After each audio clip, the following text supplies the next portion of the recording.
Hello, Professor Tsui. How are you today? Good, thank you. How are you? Fine, thank you. We can start if you are ready. It's up to you. I'm ready when you are. So anytime you feel like, you can start the Okay, introduction so and then pass to me. Thank you. let's get started. Have you started recording? Yeah, I start. Good morning, everyone. On behalf of the Temkin Foundation, I'm delighted to welcome you to this session of the Temkin International Talk. Today, we are honored to host Professor Eric Tsui, Senior Project Fellow at the Educational Development Center and the Entrepreneurship and Research Center at the Hong Kong Polytechnic University. He will be presenting an untimely and exciting topic, gamifying learning with ChatGPT, exploring how AI and gamification can transform education and engagement. Please, Professor, to the floor is. Thank you. Good morning to all of you. In fact, indeed, it is exciting. But not only that, as you will appreciate, it can be stressing as well if you are the very person competing with, ChatGPT. All right. So let me repeat the title again. It's Gamifying Learning with ChatGPT. And I think that that's quite an original, activity that no one else have so far tried. So I was silly enough to put myself in the ring, put it this way. Now, let me give you a bit of a background to the rationale behind how I actually developed this activity in order to enhance my students' curiosity and motivation to learn so that you're in a better place if you want to replicate what I've done, any discipline. Okay, so it was about 2 years ago when I started designing this activity, and that was at the time that my colleagues in the university are still tossing as to whether we should accept the use of AI software in teaching and learning, or we should ban students from using them. So we're in the crossroad as to whether we should be permitting or prohibiting our students to use ChatGPT. My stand has always been, I would encourage my students to use it as long as they maintain their critical thinking, as long as they can justify why the ChatGPT output is useful or not useful, and they are able to identify the falsified components, as well as make remedial situation in order to improve the final solution. So if they use ChatGPT in a purposeful way with explanation, it's all right to me.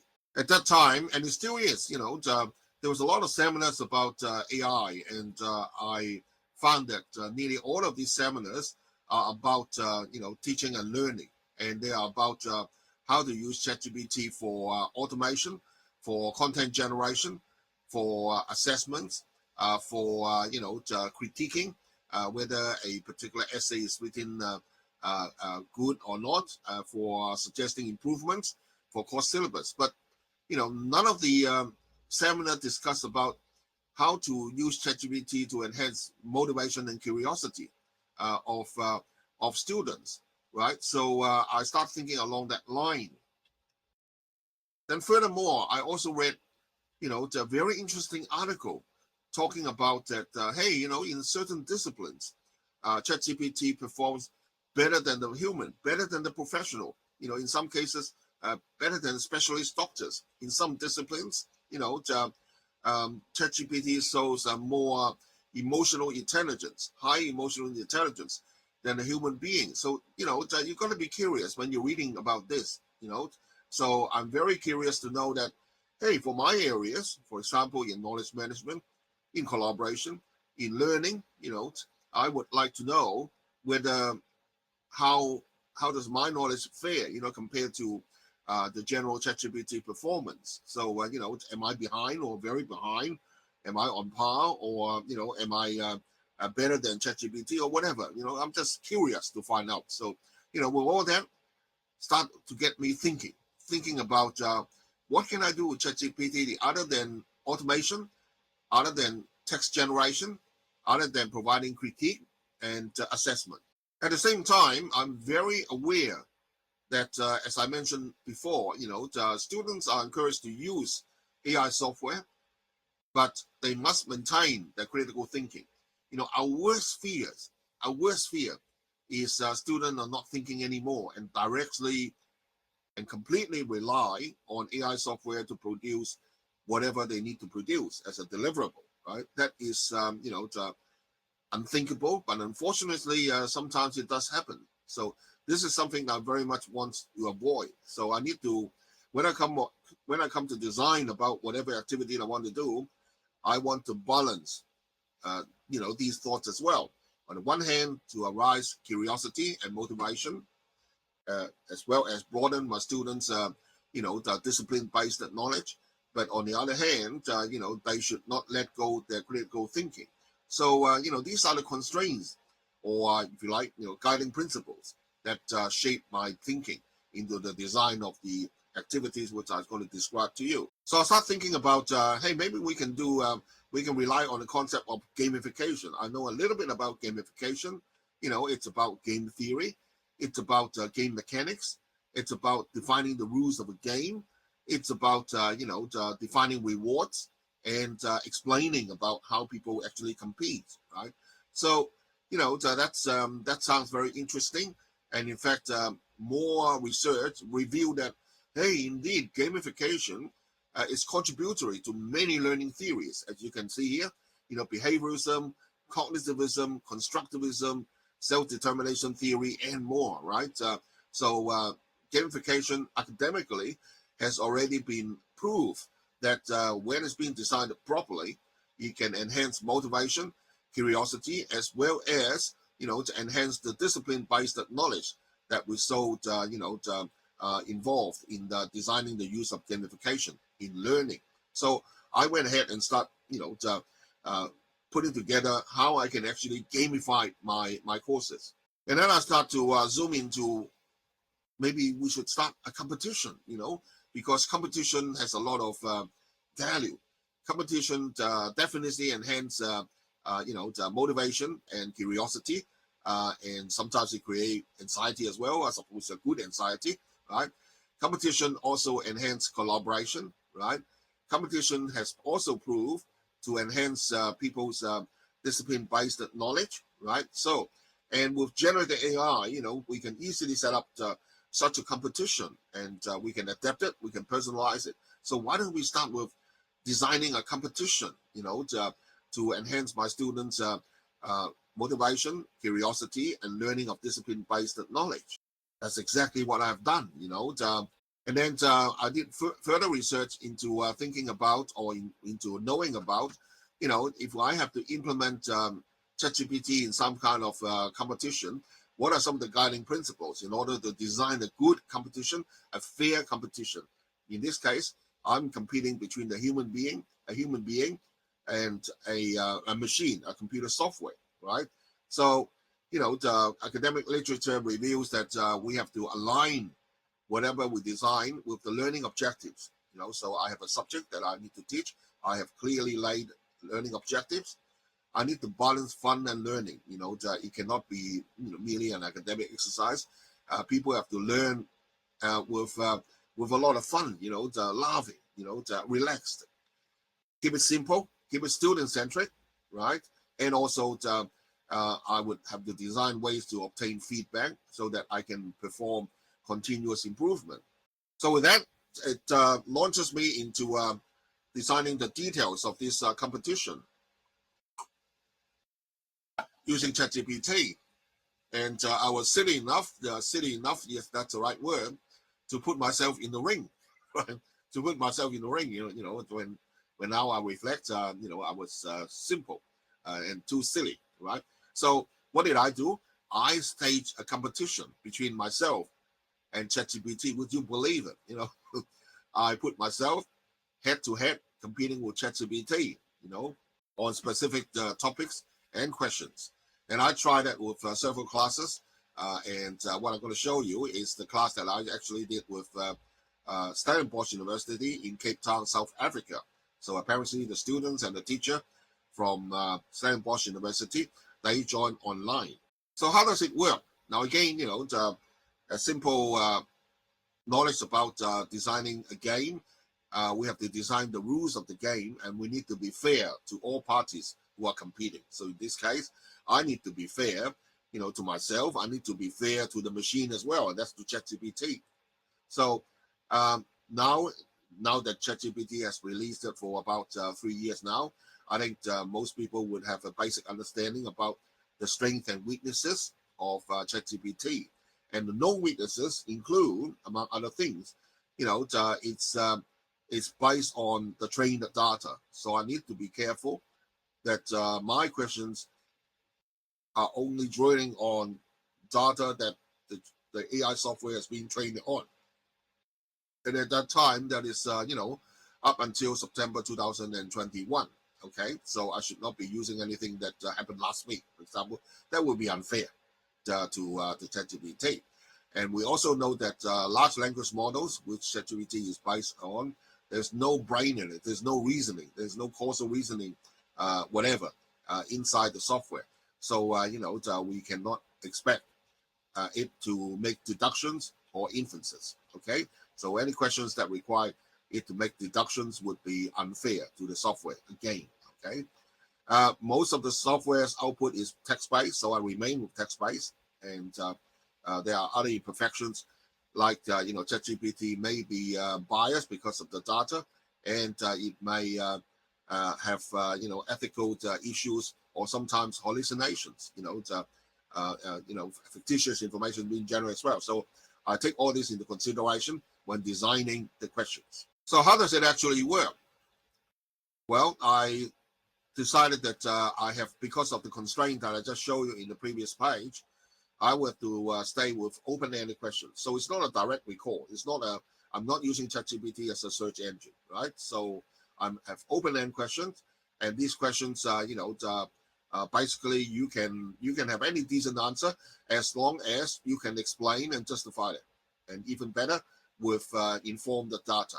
Second, the questions are basically broad in general, and they draw on multiple concepts in the field, and this is for the benefit of my students. I generally conduct this competition at the end of the semester or towards the end of the semester, which by that time, theoretically and practically, the students would have been exposed to many of the concepts that's already covered in that subject.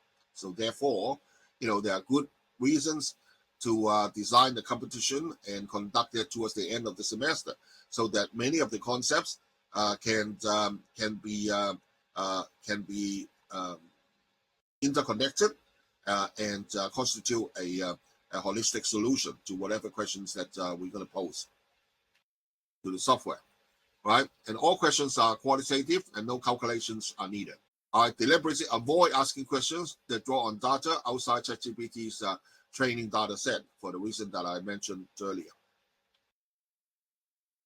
Now, in terms of the pedagogy, the game mechanics, for each question, I answer first verbally, and then one of my assistants will type the same question to ChatGPT, and ChatGPT after a few seconds will flash out its response. So students get to hear about my response first, and then half a minute later, hear about or read about the ChatGPT response. Okay.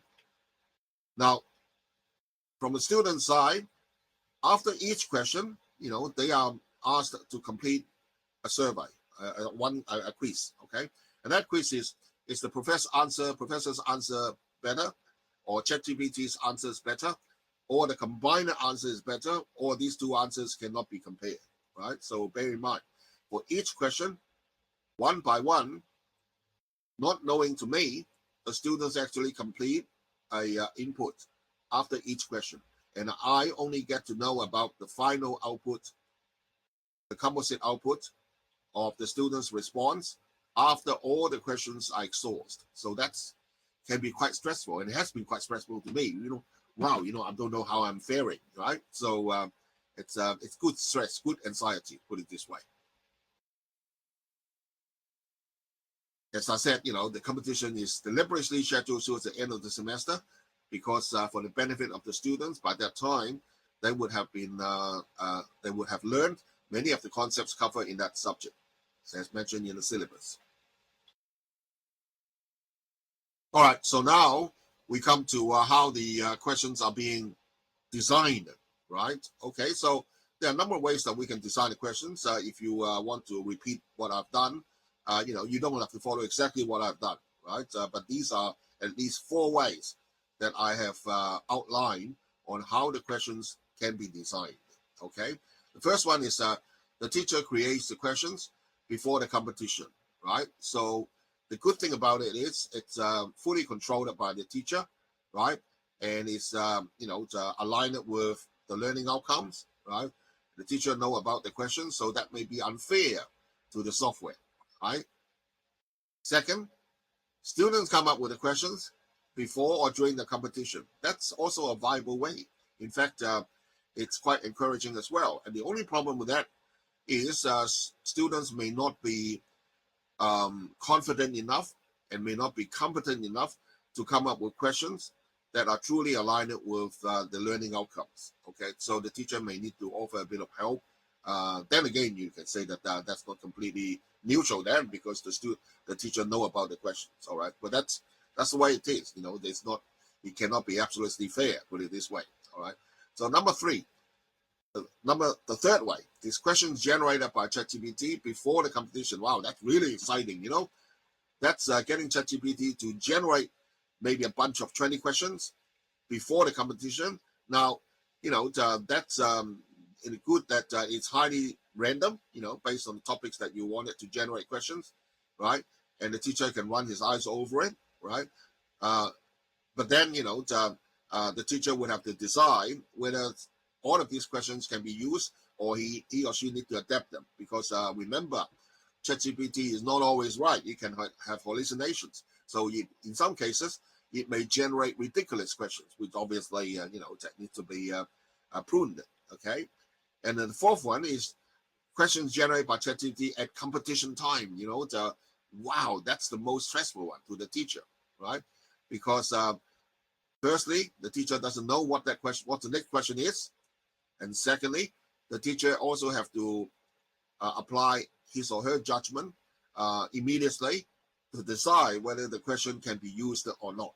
Okay, because again, the ChatGPT software may have hallucinations, may have generated ridiculous questions which need to be thrown out, or something that is not, complying with the guiding principles. Maybe it's not an open-end question. Maybe it's too simple, it's too straightforward, right? Maybe just a direct retrieval. So these are all questions that needs to be avoided. All right. So, now on the last column, look at this. I put heart-throbbing symbols, and that's my assessment. The more hearts in the box, the more stressful to the teacher, right? So you can see that if you want to play safe as a teacher, you design the question up front and get prepared, right?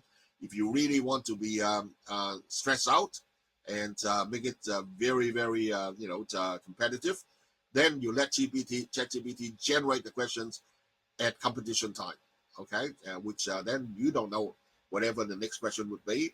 But yes, I said you would have to apply your judgment immediately to determine whether that questions should be included or not.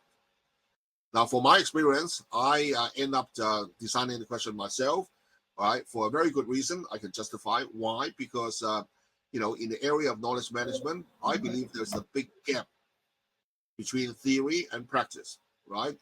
And of course, with ChatGPT, there's no way that the AI software can generate any questions that is related to practice knowledge, because it only learns things from textbook, from web pages, and so forth. It doesn't have a brain. It doesn't have any practical encounter with the real world. So therefore, it's impossible for ChatGPT to come up with questions that relate theory to practice. So that's really up to me as a human being to generate those questions. So that's exactly what I did. That's my justification.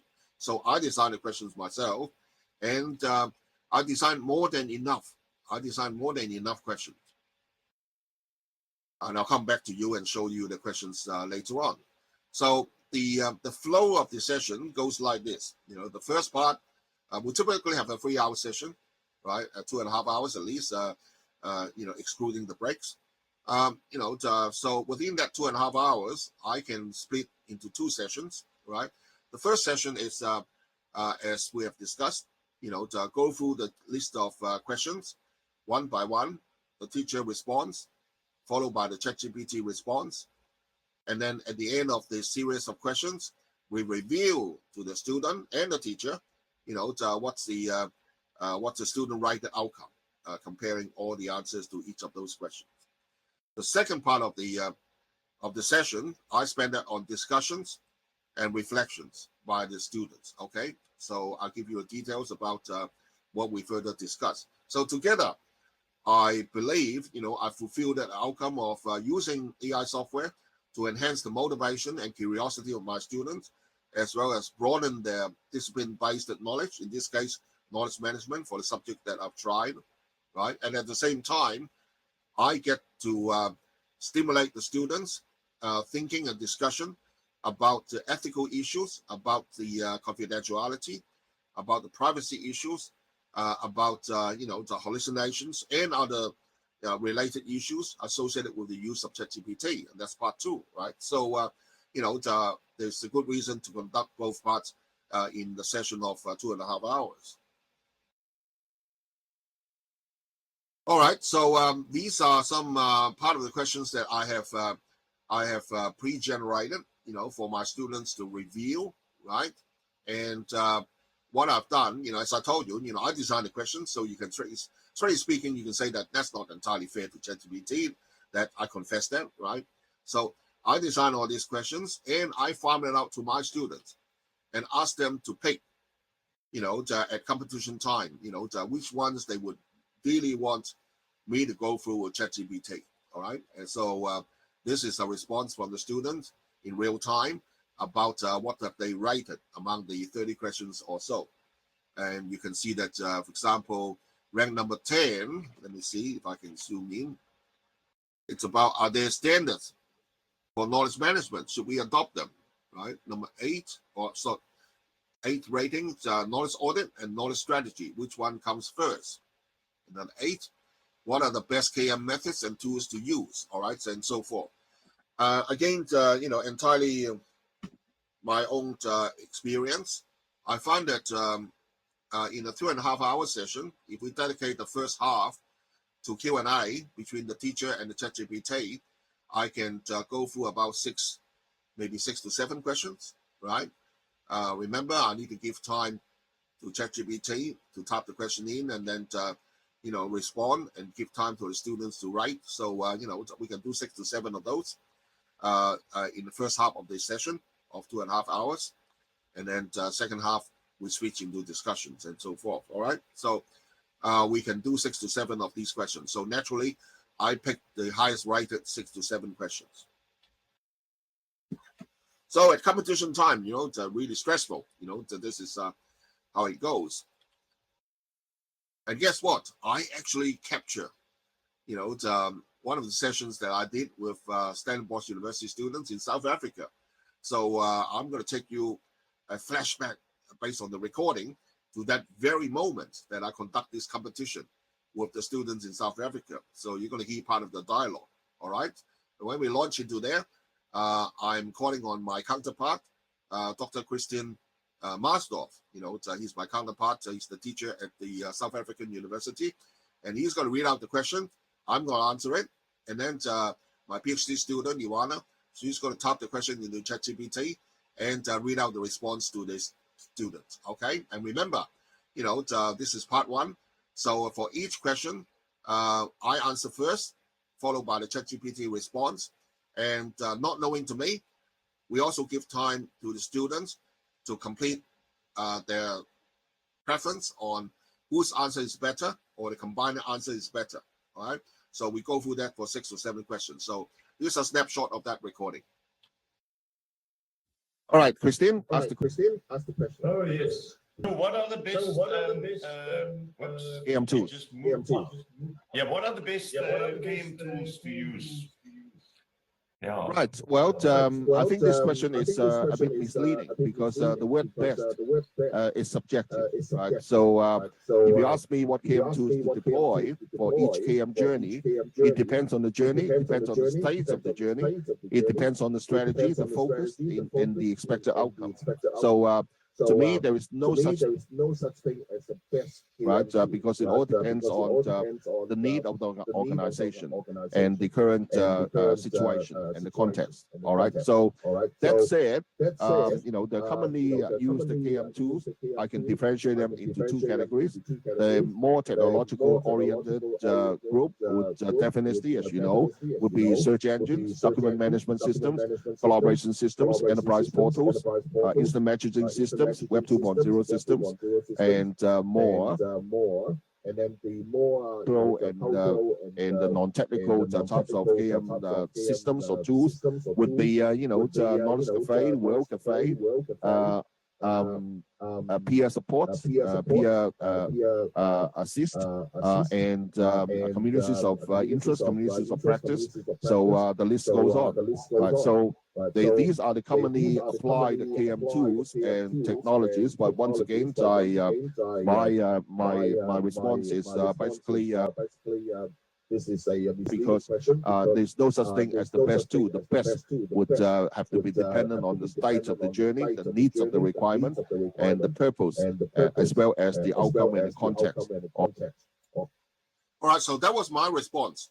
So let me just zoom forward and get to know about the ChatGPT methods and tools to use depend on the specific needs and goals of your organization. And then here are some commonly used methods and tools. Collaboration tools include shared workspaces, wikis, and social media platforms.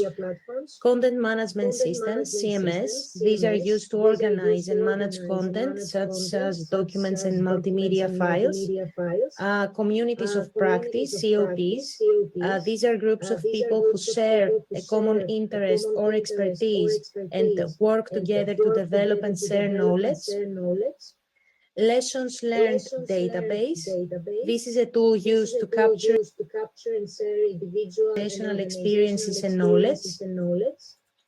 Okay, so I think you've got a taste of what's it like as far as the atmosphere is concerned. So as I said, we go through this for each of the questions. I answer first, and then the same question is being tapped into ChatGPT, and my assistant to actually read out the response to the student. So after each question, the student then writes whether the professor's answer is the best or better, or ChatGPT's answer is better, or the combined response is the best, okay? Or these two responses cannot be directly compared. So again, so I don't get to know about the student response until all the questions have been asked, okay? Ultimate. So let me go to the next slide. Allow time. Yeah. What to ask? How are you? Because on the one hand, try to get to the next one, to the next slide. I mean,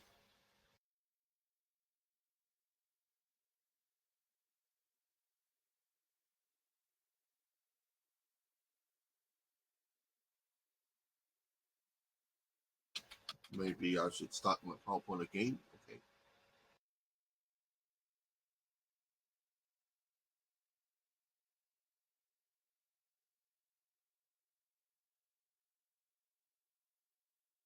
Here we go. So imagine this is, at the end of the of answering all the questions, right? And the students have rated, for each of the questions, what their preferences are in terms of the responses. All right. So it's really stressful time for me as a human being, as the teacher. Right. I want to see how my students have rated my responses. So here we go. Question one, mine is still better than the ChatGPT, a lot better than the ChatGPT response. But notice the red bar, the combined response, also receive it's a highly credible input. And similarly, interestingly enough, the same pattern repeats. So the red bar, which indicates the combined response, indeed is the better response. It's something that is very encouraging and contributory, right?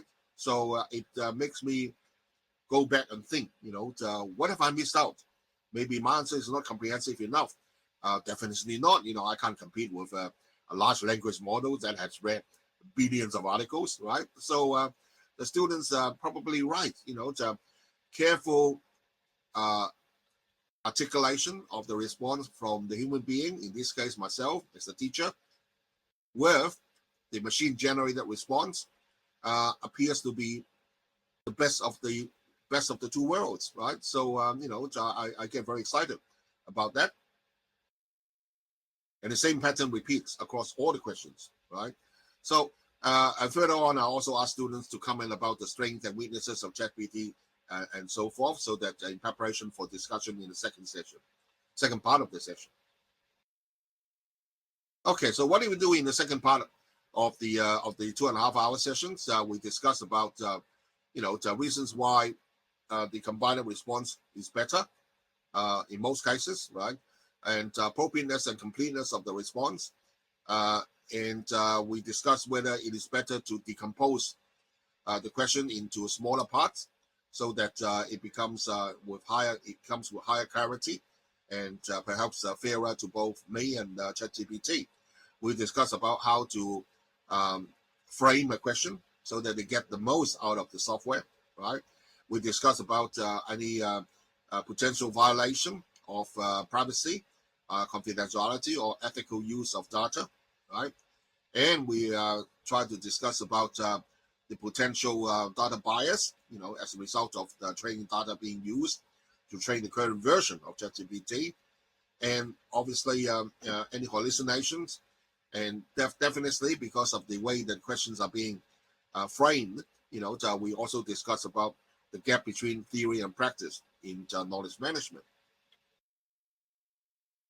So I would say that I still need quantitative evidence to prove it. So that more experiments to come in the future. But I would say that so far it has generated very promising results. My students are able to better master the art of asking or prompting ChatGPT in the right way. They understand better on how to solve practical problems.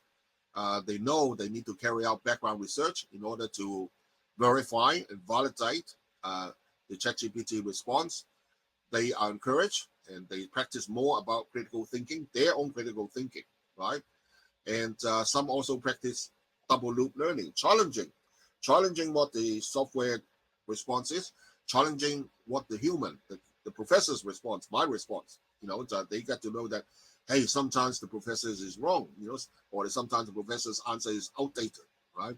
And with that, they also know that, hey, I don't need to wait until the class time to use ChatGPT. I can use it any time. So that's good, because that's helped them to nurture a lifelong learning and a personalized learning trait.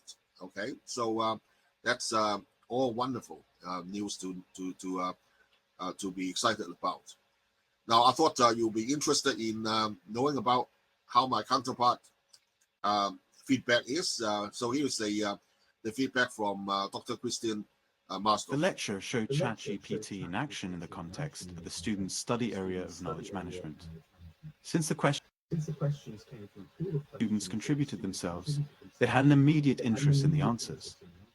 The competition format was also entertaining and increased student engagement about practical questions around knowledge management. It made the lecture fun and students literally learnt whilst laughing. Yesterday, a student commented to me that whilst ChatGPT gave very convincing and concise answers, they thought that Professor Tsui's answers had the benefit of concrete real-world examples that comes from personal experience. Well, again, that's very positive and very encouraging. So thank you, Dr. Mastov, for that input. I have other input from other professors in this time from Italy, and again, we have the same accolade. So everywhere I go to conduct this competition, I receive very good feedback. I encourage you to try. So I'm very excited about this new pedagogy, which is review, discuss, and reflect, right? So using ChatGPT as a competition, in a competition to generate the response, we review the students' preferences for the response, and we discuss about what are some of the issues that may have exposed that warrant our attention. And through that process, students get to learn, students get to reflect, students get to apply critical thinking, and students get to apply double loop learning as well. So I've got a lot out of this pedagogy. My reflection is ChatGPT versus professor competition prove that applying with care and consciousness, the combined response from the two is more than the sum of the individuals. That's very encouraging. I felt that ChatGPT's response often complements what I missed mentioning about. At the same time, offer me and my students lots of opportunities to discuss the quality, accuracy, completeness of the responses. Furthermore, there's a new and refreshing experience as before. There's rarely something or someone who challenges or ridicules what a tutor said in class. I know a little bit about African students, but I know a lot more about Asian students. Asian students are very introverts. They respect the teacher very much, and in fact, too much that they hesitate to challenge the teacher on anything. Right? They take the teacher's words as God said. Right? So that is not good, right? Because sometimes the teacher can be wrong. Sometimes the teacher information could be outdated. So there you go. With this new pedagogy, I have students saying that they realize that sometimes the teacher answer is not the best answer. There are better ones. We should also consult ChatGPT and interpret the response with care and with validation. Maintain our curiosity.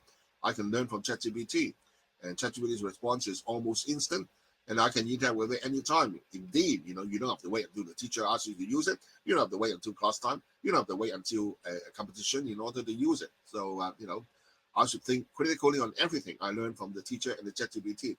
That's, I cannot expect better response from my students other than these four, put it this way.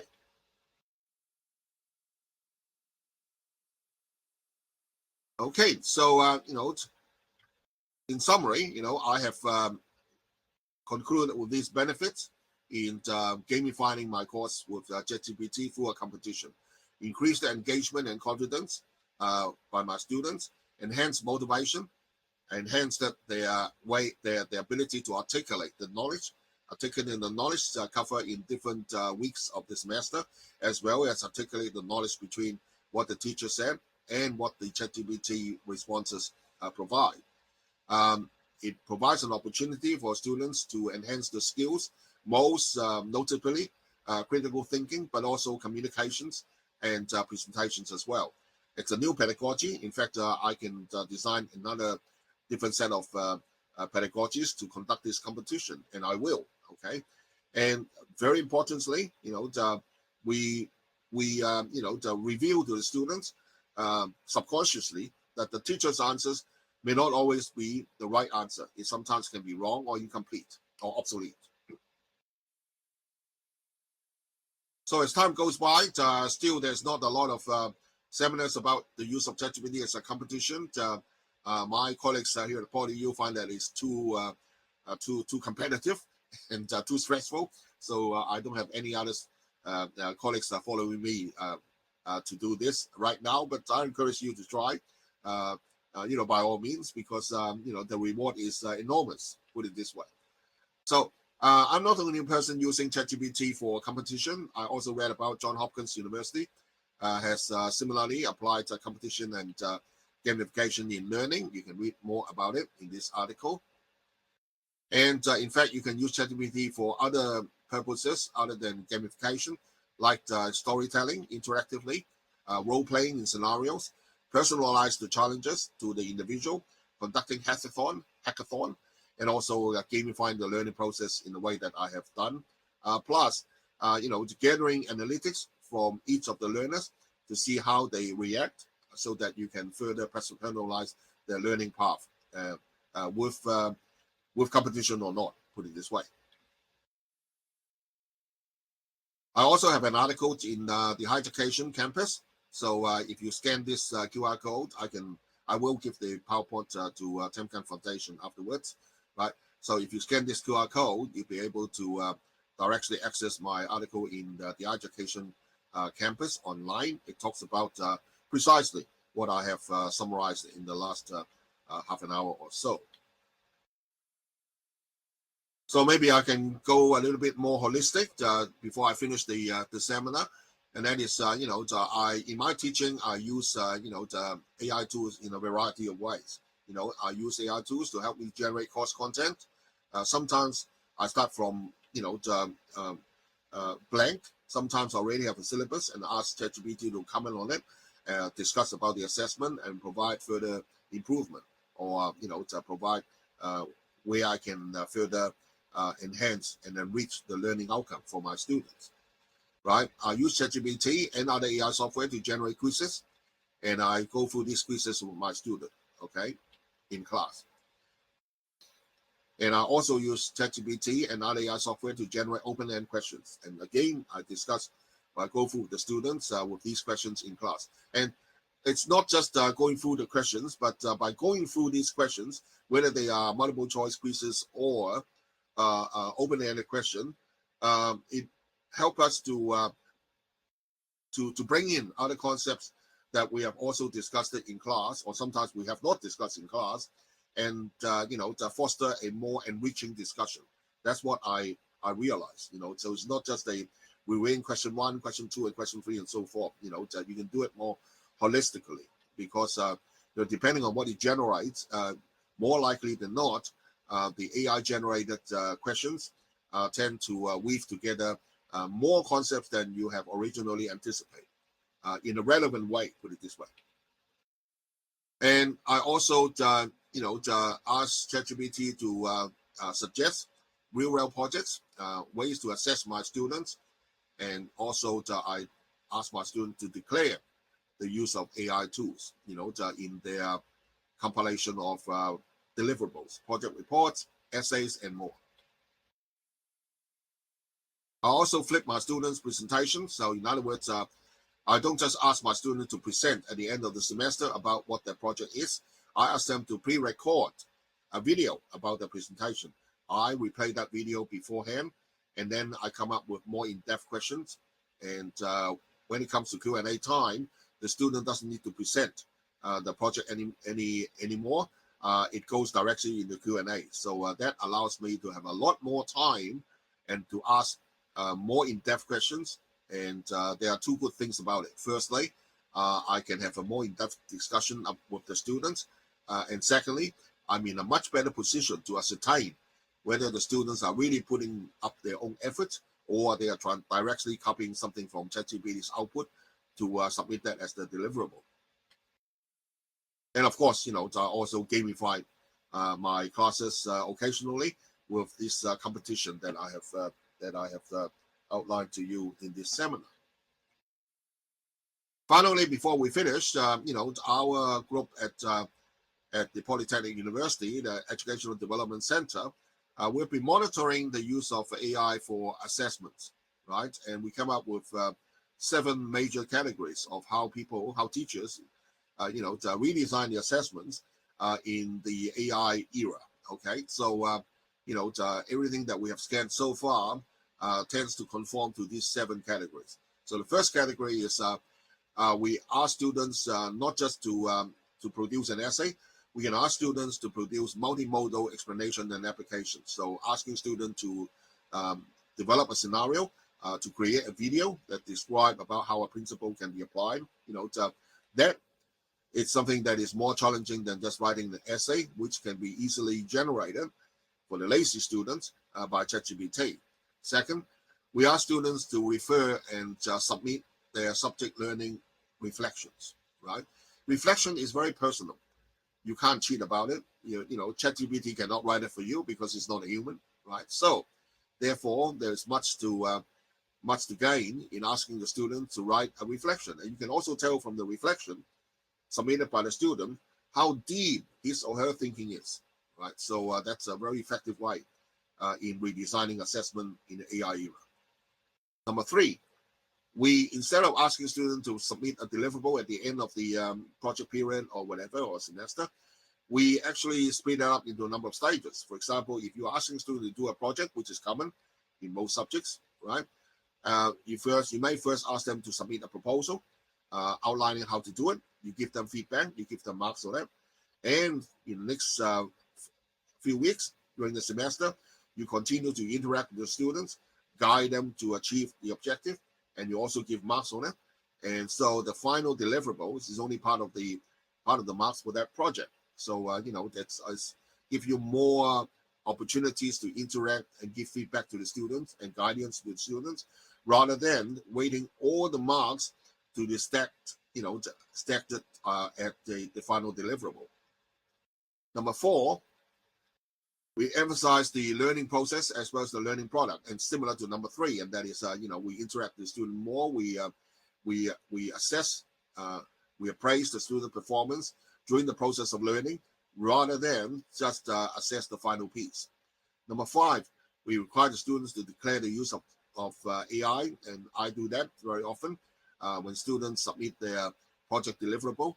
When students submit their essays, I ask them to submit a declaration form as well.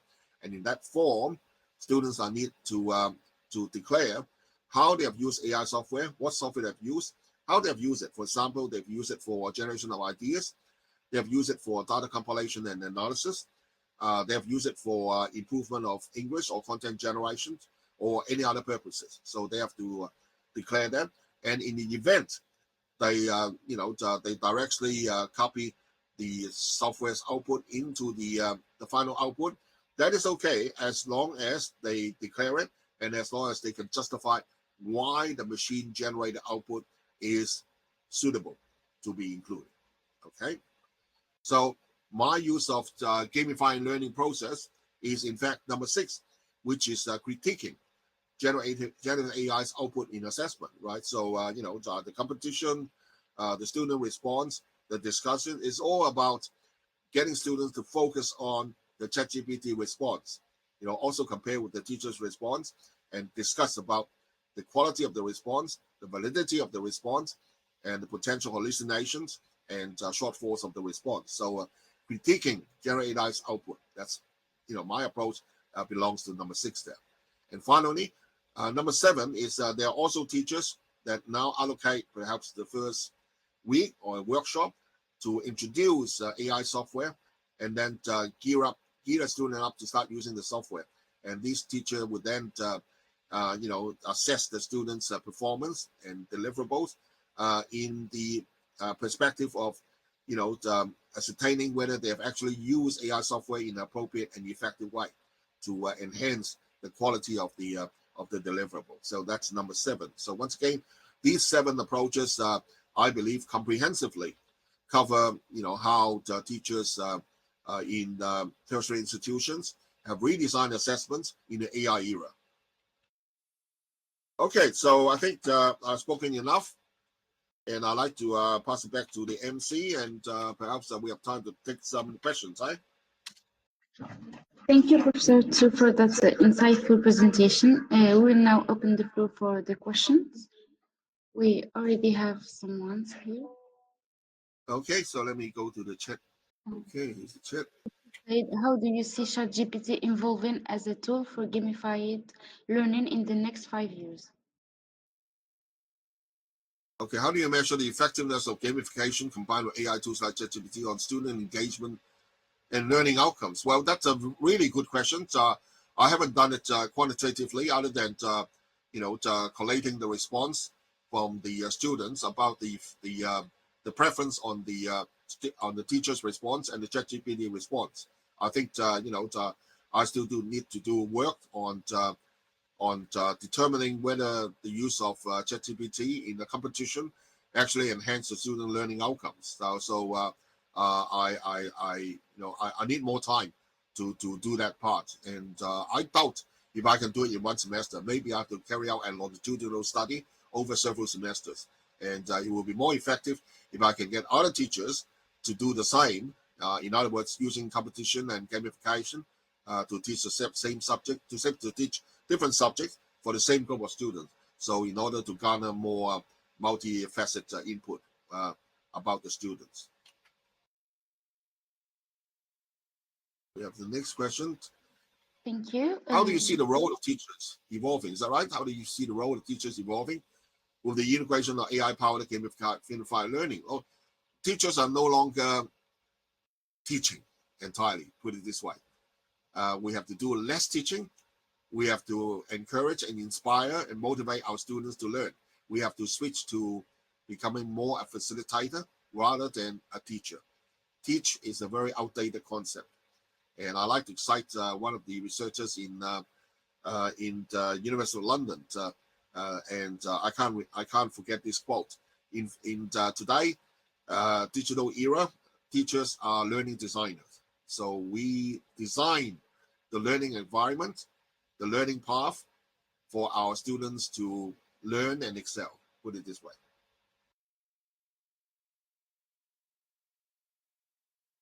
I've got some questions at the top as well. Yes, we have another one from Rita, who asked, how can ChatGPT support collaborative learning in gamifying environments?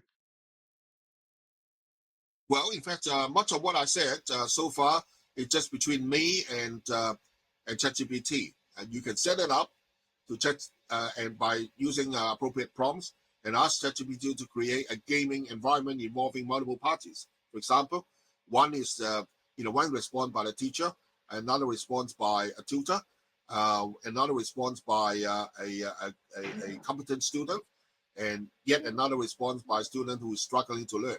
So you can observe the interaction that is being generated by ChatGPT, and then and identify the shortfalls and the strengths and weaknesses of the different agents in that environment. So you can set up in a collaborative way.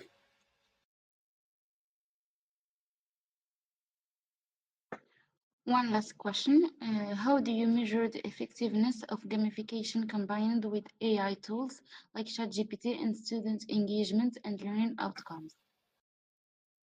Well, I thought I answered this in the first one, which is I still need to do more work in ascertaining the students' the effectiveness of these techniques on student learning outcomes. And I would intend to do a longitudinal study over several semesters, because I think one semester, one or two competition is not substantial enough in order to justify any positive results. So I'm looking forward to do a longitudinal study, and I'm also looking forward to lobby more of my colleagues to join and apply the same approach to multiple subjects on the same student.